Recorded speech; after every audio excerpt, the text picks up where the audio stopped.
नाव सांगा मॅडम तुमचं. सुनीता बाबुराव पाटील. कुठून आलात तुम्ही? सांगली. सांगली. गाव कोणतं तुमचं? तासगाव तालुक्यामधलं येळावी गाव आमचं. काय त्रास होता मॅडम तुम्हाला? नसा दबलेले आणि चकत्या सरलेले दोन. तर दवाखाने काय केले याच्या आधी? दवाखाने भरपूर केले, ऍडमिट झाले, शेक दिलं, वजन लावली, पण काय फरक नाही पडलेला. माझ्या किती ट्रीटमेंट आहे तुमची? तिसरी ट्रीटमेंट आहे. किती फरक वाटला साधारण? आता तिसऱ्यांदा 100% फरक आहे. पहिल्यांदा किती वाटला होता? पहिल्यांदा 50% वाटलेला, आता 100% फरक आहे. 100% फरक. हा. ओके. तर तुमच्या पेशंट, सांगलीच्या पेशंटला काय सांगू इच्छिता? सांगलीच्या पेशंटला हेच म्हणजे ही व्हिडिओ बघून यावं तिने, इकडं फरक आहे. तुम्ही कसं पाहिलं होतं माझं, कसं कळालं तुम्हाला? मोबाईलवर बघूनच की. मोबाईल बघून? होय.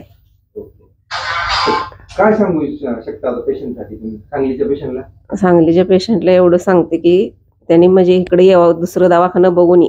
मला तर ऑपरेशन करायला सांगितलेलं, पण आता 100% फरक आहे. आता काम वगैरे करता व्यवस्थित? होय. अजून वाकून हे काही काम करत नाही, पण ठणका एकदम थांबलेला आहे. चालायला येत नव्हतं मला अजिबात. बसमध्ये बसता येत नव्हतं, पाय लांब करून बसायला लागत होतं आणि कळा येत होत्या सारख्या पायात. आता काही नाही, व्यवस्थित आहे. व्यवस्थित. हो. थँक्यू.